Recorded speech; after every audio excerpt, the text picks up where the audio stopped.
മലയാളി പ്രേക്ഷകർ പ്രതീക്ഷയോടെ കാത്തിരുന്ന് വീക്ഷിക്കുന്ന ലേഡീസ് അവർ എന്ന പ്രിയ പ്രോഗ്രാമിലേക്ക് എല്ലാ മാന്യപ്രേക്ഷകർക്കും സ്വാഗതം.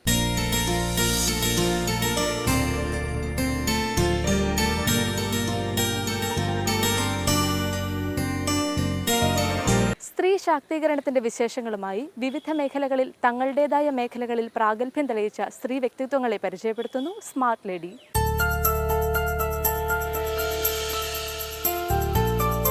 നമസ്കാരം, ഞാൻ സുകുമാരി നരേന്ദ്രമേനോൻ.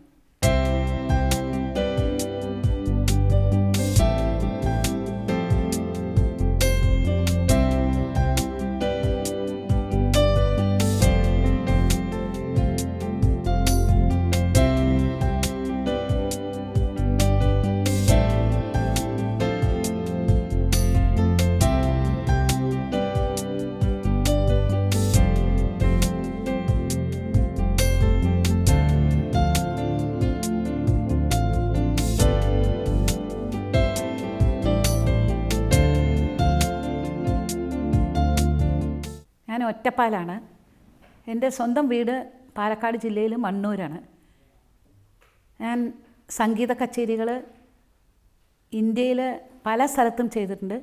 അതേപോലെ തന്നെ പുറത്ത് America, England, Mauritius, Malaysia, Dubai തുടങ്ങിയ സ്ഥലങ്ങളിലൊക്കെ സംഗീത കച്ചേരികൾ ചെയ്തിട്ടുണ്ട്. കർണാടക സംഗീത പരിപാടികളാണ് ഞാൻ സാധാരണ നടത്തുന്നത്. സംഗീത കുടുംബം തന്നെയാണ് എൻ്റെ എന്ന് പറയാം. എൻ്റെ അമ്മ സംഗീതം നല്ലപോലെ പഠിച്ചിരുന്നു, വീണ പഠിച്ചിരുന്നു, വോക്കലും പഠിച്ചിട്ടുണ്ടായിരുന്നു. പക്ഷേ അന്നത്തെ കാലത്ത് പെർഫോമൻസിനൊന്നും പോവാറില്ലാത്തതുകൊണ്ട് അതൊന്നും പോയിട്ടുണ്ടായിരുന്നില്ല. പക്ഷേ നല്ല വിവരം ഉണ്ടായിരുന്നു, എൻ്റെ അച്ഛനും നല്ല വിവരം ഉണ്ടായിരുന്നു. അങ്ങനെ സംഗീതം വളരെ ചെറുപ്പം 6 വയസ്സ് മുതൽക്ക് സംഗീതം പഠിക്കാൻ തുടങ്ങി. കുറച്ച് കാലം അമ്മയുടെ ബേസിക് ആയിട്ടുള്ള ട്രെയിനിങ്ങൊക്കെ കഴിഞ്ഞ ശേഷം വെള്ളിനേഴി സുബ്രഹ്മണ്യ ഭാഗവതർ, അദ്ദേഹം സംഗീതഭൂഷണം അണ്ണാമല യൂണിവേഴ്സിറ്റിയിൽ നിന്ന് പാസ്സായി വന്നിട്ടുണ്ടായിരുന്ന കാലമായിരുന്നു.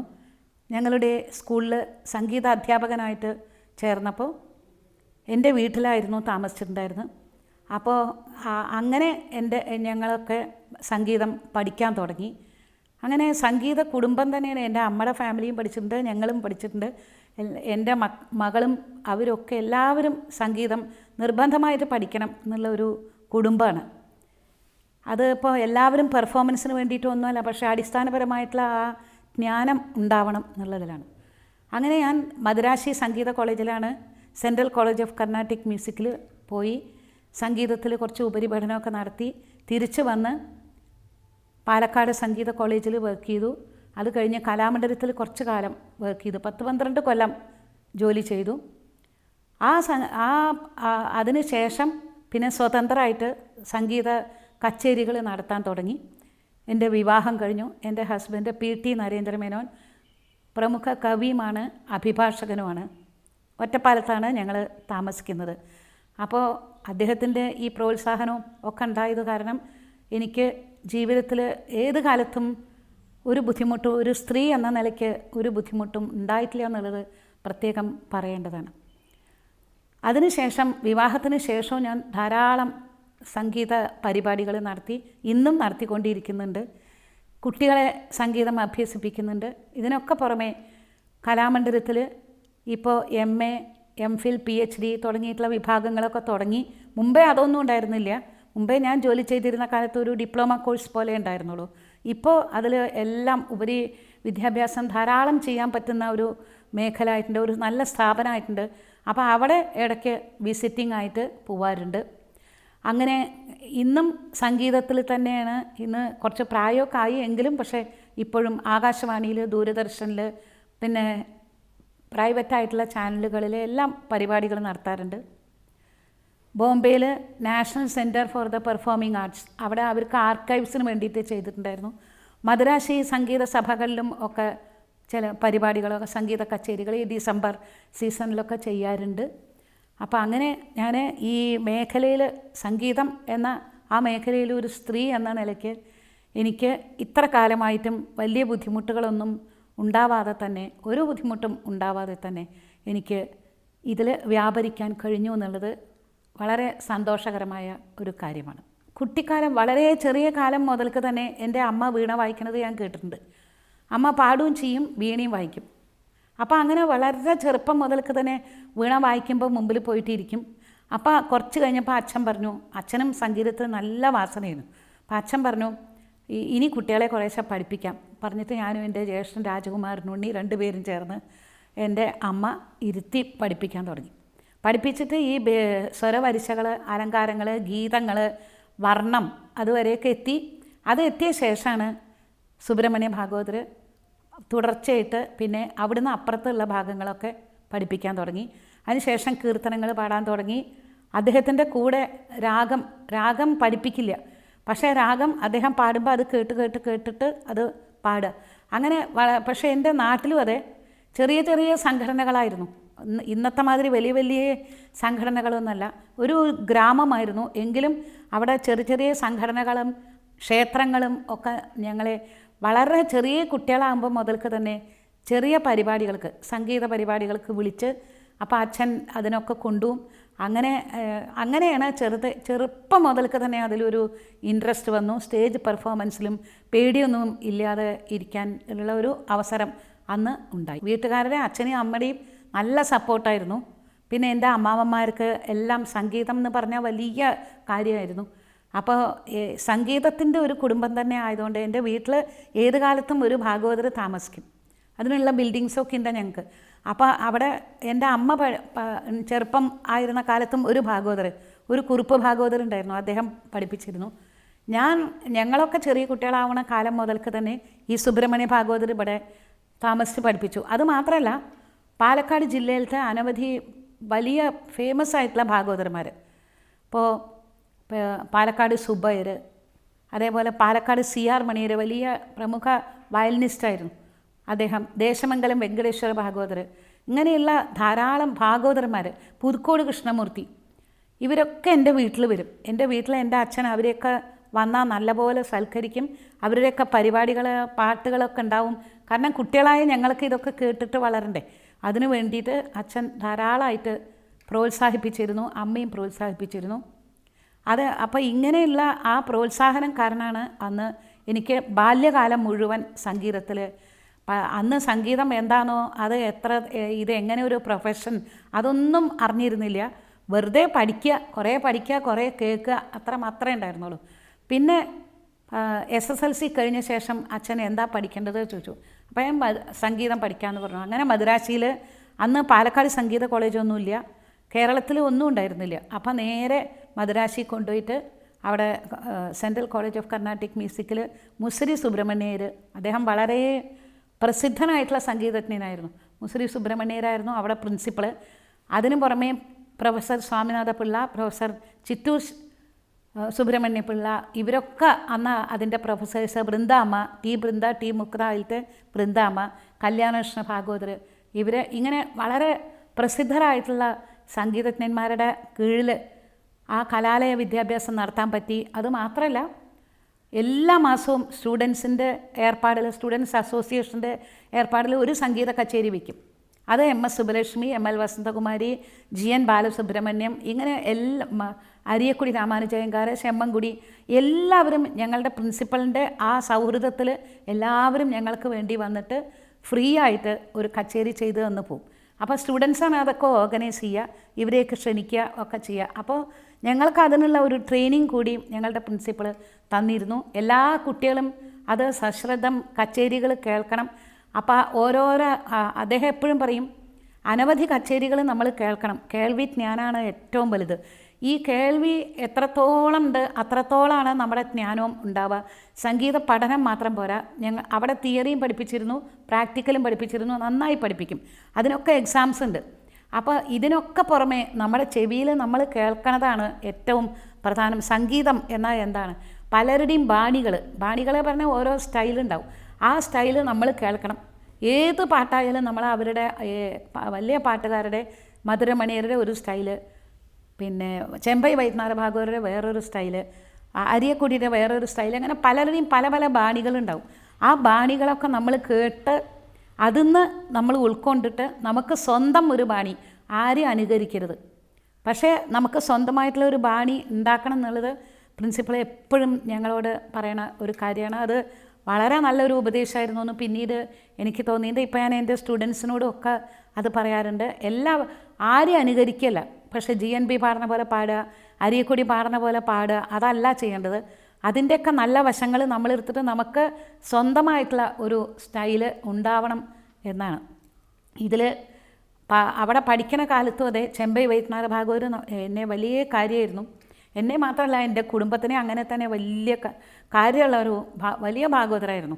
അദ്ദേഹം വെറും ഒരു മ്യൂസിഷ്യൻ മാത്രമായിരുന്നില്ല, ഒരു മഹാനായിട്ടുള്ള ഒരു സംഗീതജ്ഞനായിരുന്നു. അത് മാത്രമല്ല, അദ്ദേഹം വളരെയധികം സ്നേഹസ്വഭാവമുള്ള ഒരു മഹാനുഭാവൻ കൂടിയായിരുന്നു. അതിന് എത്രയോ ഉദാഹരണങ്ങൾ പറയാനുണ്ട്, പക്ഷെ അതൊന്നും ഇപ്പോൾ പറയുന്നില്ല. ഒരു കുട്ടിക്ക്, ഒരു സ്റ്റുഡൻറ്റിന് വളരെ ബുദ്ധിമുട്ടാണെന്ന് അദ്ദേഹം മനസ്സിലാക്കിയ അപ്പോൾ പണം അങ്ങോട്ട് കൊടുക്കും, ഫീസ് ഇങ്ങോട്ട് വാങ്ങല, അദ്ദേഹം അങ്ങോട്ട് കൊടുക്കും. അതേപോലെ തന്നെ ഒരു ഗ്രാമത്തിലൊക്കെയുള്ള സ്ത്രീകളൊക്കെ പണമൊന്നും അത്രയ്ക്ക് ഉണ്ടാവില്ല. അപ്പോൾ ഒരു കുട്ടിയുടെ കല്യാണമൊക്കെ നിശ്ചയിച്ചിട്ടുണ്ട് വെച്ചാൽ ആ കല്യാണം കഴിക്കണം എന്ന് പറഞ്ഞിട്ടുണ്ട് വെച്ചാൽ പണം കുറേ വേണം. അതിനൊക്കെയുള്ള ബുദ്ധിമുട്ടുള്ള ആളുകളാകുമ്പോൾ അദ്ദേഹം അതിൻ്റെ എല്ലാ ചിലവുകളും തൻ്റെ സംഗീത കച്ചേരികളിൽ നിന്ന് കിട്ടുന്ന ഒരു ഭാഗം അങ്ങനെ അവർക്കായിട്ട് കൊടുക്കും. ബാക്കിയെല്ലാം ഗുരുവായൂരപ്പനാണെന്ന് പറയും. അപ്പോൾ അങ്ങനെ ഗുരുവായൂർ പോയി ഉദയാസ്തമന പൂജ, അത്രയ്ക്ക് വലിയൊരു ഗുരുവായൂരപ്പ ഭക്തനുമായിരുന്നു. ഒരു ജനസ്നേഹം ധാരാളം ഉള്ള ഒരു ആളായിരുന്നു. ഒരു വലിയ മനുഷ്യനായിരുന്നു, വലിയൊരു മനസ്സിൻ്റെ ഉടമസ്ഥനായിരുന്നു. അപ്പോൾ കുറേ ഭാഗവതന്മാരെ ഞാൻ എൻ്റെ ജീവിതത്തിൽ കണ്ടിട്ടുണ്ട്. പക്ഷേ അദ്ദേഹത്തിന് ഈ ചെമ്പൈ വൈദ്യനാഥ ഭാഗവതർ പറഞ്ഞ ഒരു സ്പെഷ്യാലിറ്റി ഉള്ളത് അദ്ദേഹത്തിൻ്റെ ആ സ്വഭാവത്തിലാണ് എന്നുള്ളത് തീർച്ചയായിട്ടും പറയാൻ പറ്റും. സംഗീതം മാത്രമല്ല. അപ്പോൾ അദ്ദേഹം വളരെ ചെറുപ്പം മുതൽക്ക് തന്നെ എൻ്റെ കുടുംബമായിട്ട് വളരെ അടുത്ത ബന്ധമുള്ള ഒരാളുണ്ടായിരുന്നു. ഞങ്ങളുടെ വീട്ടിൽ നിന്ന് നടക്കേണ്ട ദൂരമാണ്. നടക്കുക എന്ന് പറഞ്ഞാൽ കുറച്ചൊക്കെ ദൂരം. അന്ന് ബസ്സും ഒന്നും ഇല്ലാത്തതുകൊണ്ട് പാടങ്ങളൊക്കെ വഴിക്ക് ഇങ്ങനെ നടന്നിട്ട് അദ്ദേഹം ഒരു 2 മണിക്കൂർ നടന്നിട്ട് ഞങ്ങളുടെ വീട്ടിൽ വരും. അമ്പലങ്ങളിലൊക്കെ പോവും. അങ്ങനെയൊക്കെയുള്ള വളരെ കുട്ടിക്കാലം മുതൽ തന്നെ ഞങ്ങൾക്കത് ശീലമുള്ളതാണ്. അങ്ങനെ ആ ബന്ധം അദ്ദേഹത്തിൻ്റെ അവസാനം വരെയും അദ്ദേഹം അത് കാത്തു സൂക്ഷിച്ചിരുന്നു. എൻ്റെ വിവാഹം നിശ്ചയിച്ചു എന്ന് പറഞ്ഞപ്പോൾ അദ്ദേഹം പറഞ്ഞു, എൻ്റെ കച്ചേരിയാണ് അതിനെന്ന് പറഞ്ഞു. അപ്പോൾ എൻ്റെ അച്ഛൻ അത് ആലോചിച്ചിട്ടേ ഉണ്ടായിരുന്നില്ല. കാരണം ചെമ്പൈ വൈദ്യനാഥ ഭാഗവതരെ നമ്മൾ മദ്രാസിൽ നിന്ന് വരുത്തണം, അദ്ദേഹത്തിനെ ക്ഷണിക്കണം, അപ്പോൾ അത് നേരിൽ പോയി ക്ഷണിക്കണം, അതൊക്കെ ആയിട്ട് അന്ന് അത്ര ആലോചിച്ചിട്ടുണ്ടായിരുന്നില്ല. അദ്ദേഹം ഇങ്ങോട്ട് പറഞ്ഞു, എൻ്റെ കച്ചേരിയാണ് എന്ന് പറഞ്ഞു. എന്നിട്ട് പറഞ്ഞ മാതിരി കച്ചേരി അന്ന് കല്യാണത്തിന് എല്ലാവരും കൂടിയിട്ടുള്ള സമയത്ത് അദ്ദേഹം വന്നു, കച്ചേരി ചെയ്തു. പക്കമേളം മാത്രം ഇവിടെ ഏർപ്പാടാക്കിയാൽ മതി പറഞ്ഞു. അതൊക്കെ ചെയ്ത് നല്ലപോലെ കച്ചേരി ചെയ്തു. 2-2.5 മണിക്കൂർ. അത് കഴിഞ്ഞപ്പോൾ അച്ഛൻ ഒരു താലത്തിൽ ഫ്രൂട്ട്സും അതേമാതിരി ദക്ഷിണയും, അതേമാതിരി ദക്ഷിണ ഒരു കവറിലും ഫ്രൂട്ട്സും പിന്നെ ഓണപ്പടവയും വെച്ചിട്ട് എന്നോട് നമസ്കരിക്കൂ പറഞ്ഞു.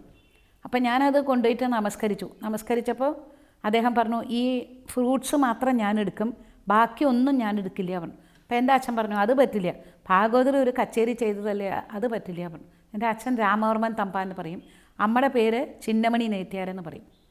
അപ്പോൾ അച്ഛനെ അത് പറ്റില്ല പറഞ്ഞപ്പോൾ അദ്ദേഹം പറഞ്ഞു, തമ്പാന അവിടെ മിണ്ടാതിരിക്കൂ, ഞാനും കുട്ടിയും കൂടിയിട്ടുള്ള ഒരു കാര്യമല്ല, ഒന്നും പറയണ്ട പറഞ്ഞു. എന്നിട്ട് ആ കവറ് അച്ഛൻ്റെ കയ്യിൽ മടക്കി കൊടുത്തു. അപ്പോൾ ഓണപ്പട എടുക്കാണ്ട പറ്റില്ല എന്ന് പറഞ്ഞു. അതുകൊണ്ട് അദ്ദേഹം അതിൽ വെച്ചോന്ന് അറിയില്ല, ഏതായാലും ഫ്രൂട്ട്സൊക്കെ എല്ലാം കൂടി പാക്ക് ചെയ്ത് കാറിൽ വെച്ചോളൂ പറഞ്ഞു. അത്ര വളരെ സിൻസിയറായിട്ടുള്ളൊരു ആളായിരുന്നു. ആത്മാർത്ഥത പറഞ്ഞാൽ വെറുതെ പുറത്തേക്ക് കാണിക്കലല്ല, നല്ലപോലെ ഉണ്ടായിരുന്ന ഒരാളായിരുന്നു. അദ്ദേഹത്തിൻ്റെ അന്ത്യഘട്ടം, അവസാന അതെനിക്ക് തീർച്ചയായിട്ടും മറക്കാൻ വയ്യാത്ത ഒരു അനുഭവമാണ്. ഞാൻ സംഗീതത്തിൽ ത്യാഗരാജസ്വാമികൾ പരമാത്മുടു എന്ന വാഗതീശ്വരി രാഗത്തിൽ ഒരു കീർത്തനം പാടിയിട്ടാണ് സമാധി അടഞ്ഞിട്ടുള്ളത് എന്നൊക്കെ ഞങ്ങൾ പഠിക്കുന്ന കാലത്ത് ഇതൊക്കെ പഠിക്കണം. മീനാക്ഷി മേമുദം എന്നുള്ളതിൻ്റെ പല്ലവി രചിച്ച് കഴിഞ്ഞ് അനുപല്ലവിയുടെ പകുതി മീനലോചനി എന്ന് വരെ എത്തി. പാശമോചനി എന്ന് പറയുമ്പോഴേക്ക് പാശമോചനി മുതൽക്ക് ശിഷ്യന്മാരാണ് അത് കമ്പോസ് ചെയ്തത്, മുഴുവനും രചിച്ചതെന്നാണ്. അദ്ദേഹത്തിൻ്റെ ഇഷ്ടദേവത മീനാക്ഷിയായിരുന്നു, മുത്തുസ്വാമി ദീക്ഷിതർ. അതേപോലെ തന്നെ ശ്യാമശാസ്ത്രികൾ, സംഗീതത്തിലത്തെ ത്രിമൂർത്തികളാണ് ത്യാഗരാജസ്വാമികൾ, മുത്തുസ്വാമി ദീക്ഷിതർ, ശ്യാമശാസ്ത്രികൾ.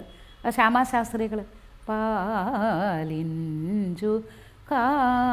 കാമാക്ഷി വനി പാപശമനി പാലിഞ്ചു കാമാക്ഷി പാവനി എന്നുള്ള ആ കീർത്തനം പാടിയിട്ടാണ് ശ്യാമശാസ്ത്രികൾ ചരമം അടഞ്ഞിട്ടുള്ളത്. ഈ 3 ഇവരുടെയും നമ്മൾക്ക് ഞങ്ങൾ വലിയ അത്ഭുതത്തോടു കൂടിയിട്ടാണ് ഇതൊക്കെ കേട്ടിട്ടുള്ളത്. കാരണം നമ്മൾ അന്തിമ ശ്വാസം വലിക്കുന്ന സമയത്ത് എന്താ ആർക്കും ഒന്നും പറയാൻ പറ്റില്ല. ചിലവർ ഹോസ്പിറ്റലിൽ കടന്നിട്ട് ചക്രശ്വാസം വലിക്കുന്നുണ്ടാവും, ചിലവർ ആക്സിഡൻറ്റിൽ പെടും, ചിലവർ അകാലമായിട്ടുള്ള രോഗങ്ങൾ വന്നിട്ട് മരണപ്രാപ്തി ഉണ്ടാവും. അപ്പോൾ ഇവരൊക്കെ ഇതല്ല, ഒരു ഋഷിമാരെ മാതിരി അവർ സംഗീതം മാത്രം അവരുടെ ആരാധനാമൂർത്തിയെ മാത്രം ധ്യാനിച്ച് അവരെ പറ്റിയിട്ടുള്ള കീർത്തനങ്ങളും ഒക്കെ പാടി, അത് ശാസ്ത്രീയ സംഗീതത്തിൻ്റെ ഒരു പ്രത്യേക അനുഭവമാണ് അതെന്ന് എനിക്ക് മനസ്സിലാവുന്നുണ്ട്. പുണ്യമാരായിട്ടുള്ള ആളുകൾ മാത്രമേ ഇതിനൊക്കെ സാധിക്കാറുള്ളൂ. അതേമാതിരി ഇതൊക്കെ പഠിച്ചു വന്ന കാര്യങ്ങൾ പിന്നെ നമ്മുടെ ജീവിതത്തിൽ ഈ കഴിഞ്ഞ 20-ാം നൂറ്റാണ്ടിലത്തെ ഒരു അനുഭവമാണ്. ചെമ്പൈ വൈദ്യനാഥ ഭാഗവതർ ഇവിടെ ഒരു ക്ഷേത്രത്തിൽ പൂഴിക്കുന്ന് പറഞ്ഞിട്ടൊരു ശ്രീകൃഷ്ണ ക്ഷേത്രമുണ്ട്. അതിൽ കച്ചേരി ചെയ്യാൻ വേണ്ടി നവരാത്രി കാലത്ത് അദ്ദേഹത്തിൻ്റെ ശിഷ്യൻ പഠിപ്പിക്കുന്ന കുട്ടികളുടെ അരങ്ങേറ്റം ഉണ്ടായിരുന്നു. ആ അരങ്ങേറ്റത്തിന് വെറുതെ അവരെ അനുഗ്രഹിക്കാൻ വേണ്ടിയിട്ട് ഭാഗവതർ വരണമെന്ന് വളരെ സാധുവായിട്ടുള്ള ഒരു ശിഷ്യൻ ഉണ്ടായിരുന്നു, കുഞ്ചുവാര്യർ പറയും. അദ്ദേഹത്തിനെ ക്ഷണിച്ചു. അദ്ദേഹം വന്നു. രാവിലെ നേരത്തെ ഒരു ട്രെയിനിൽ ഇവിടെ വന്നു, മദ്രാസിൽ നിന്ന് ഇവിടെ വന്നിട്ട് ഞങ്ങളെ വിളിച്ചു. എനിക്ക് കാറ് ഡ്രൈവറെ ഒന്ന് പറഞ്ഞയക്കണം, കുറച്ച് കഴിഞ്ഞാൽ ഒന്ന് പറഞ്ഞയക്കണം പറഞ്ഞു. അപ്പോൾ ശരി അപ്പം ഞങ്ങൾ പറഞ്ഞു വളരെ സന്തോഷമായി ഭാഗവതർ വന്നിട്ട്. ഞങ്ങൾ പറഞ്ഞ മാതിരി കാറും ഡ്രൈവറെയും പറഞ്ഞയച്ചു. അപ്പോൾ അദ്ദേഹം പറഞ്ഞു, ഞാൻ ഒരു ബുദ്ധിമുട്ടുള്ള ഒരു കുട്ടിയുടെ കല്യാണം കഴിപ്പിച്ച് കൊടുത്തിട്ടുണ്ട്. ആ കുട്ടി ഇവിടെ അടുത്തുള്ള ഒരു ഗ്രാമത്തിലാണ് താമസിക്കുന്നത്. എങ്ങനെ ഇരിക്കണു, ആ കുട്ടി എങ്ങനെ ജീവിക്കണു എന്ന് അറിയാൻ വേണ്ടി പോവുകയെന്ന് പറഞ്ഞു. അപ്പോൾ അങ്ങനെ ഈ കാർ അയച്ചു. അതൊക്കെ കഴിഞ്ഞ് മടങ്ങി വന്നു. മടക്കത്തിൽ ഞാൻ അതിലേ വരാമെന്ന് പറഞ്ഞു. ഉച്ചയ്ക്ക് ഒരു 12 മണിയോടുകൂടി ഞങ്ങളുടെ വീട്ടിൽ വന്നു. കുറേ കഥകൾ പറഞ്ഞു. അന്ന് ഞാനും അവിടെ ഇരുന്നിട്ട് അത് മുഴുവനും കേട്ടു. കേട്ടു. അപ്പോൾ അദ്ദേഹം പറഞ്ഞു, ഞാൻ വളരെ കുട്ടിക്കാലത്ത് ദാരിദ്ര്യം അനുഭവിച്ചിരുന്നു. അത് ഞാനും എൻ്റെ ബ്രദറും കൂടിയും പാട്ട് പഠിച്ചിരുന്നത്. അത് കഴിഞ്ഞ് ഞങ്ങൾ കുട്ടികളെ പാട്ട് പഠിപ്പിച്ചിരുന്നത്. അത് കഴിഞ്ഞിട്ട് കുറച്ച് കാലം കഴിഞ്ഞിട്ട് തമിഴ്നാട്ടിൽ പോയിട്ട് ഒരു ഭാഗവതരുടെ അടുത്ത് കുറച്ച് പഠിക്കാൻ പറ്റി. പിന്നെ മദ്രാശി പോയി. ആ മദ്രാശി പോയിട്ട് ചെറിയ കച്ചേരികളൊക്കെ ചെയ്ത് പിന്നെ വലിയ സഭകളിലുമൊക്കെ സംഗീത പരിപാടികളൊക്കെ ധാരാളം വന്നു തുടങ്ങി. പേര് വന്നു. ഇന്ന് എനിക്ക് പറഞ്ഞ പൈസയൊക്കെ കിട്ടുന്നുണ്ട്. ആ പൈസയ്ക്കില്ലേ എനിക്ക് എന്തിനാ എന്നുള്ളതൊന്നും നിങ്ങൾ വിചാരിക്കരുത്. ഈ പണമൊക്കെ കിട്ടണത് ഞാൻ ഗുരുവായൂരപ്പന് കൊടുക്കാൻ വേണ്ടിയിട്ടാണ്. ഒരു കാലത്ത് എനിക്ക് വളരെ ഒരു പണത്തിനോട് അത്യാർത്തി ഉണ്ടായിരുന്നു, ദുരാഗ്രഹം ഉണ്ടായിരുന്നു. പണം എന്ന് പറഞ്ഞിട്ട് എനിക്ക് വല്ലാതെ ആഗ്രഹം ഉണ്ടായിരുന്നു. അതെല്ലാം എനിക്ക് ഈ സംഗീതം മുഖാന്തരം എല്ലാം പോയി കിട്ടി. എനിക്കിപ്പോൾ അതൊന്നും ഈ പണം എനിക്ക് സമ്പാദിക്കണം എന്നുള്ള യാതൊരു ആഗ്രഹവും ഇല്ല. എന്നിട്ട് എൻ്റെ ഹസ്ബൻഡിനോട് ചോദിച്ചു, ഇപ്പം ഞാൻ ഈ ഒരു പരിപാടിക്ക് പണം വാങ്ങുന്നുണ്ട്, അന്ന് എത്രയാണ് ബാങ്കിലിടുക എന്ന് അറിയുമോ ചോദിച്ചു.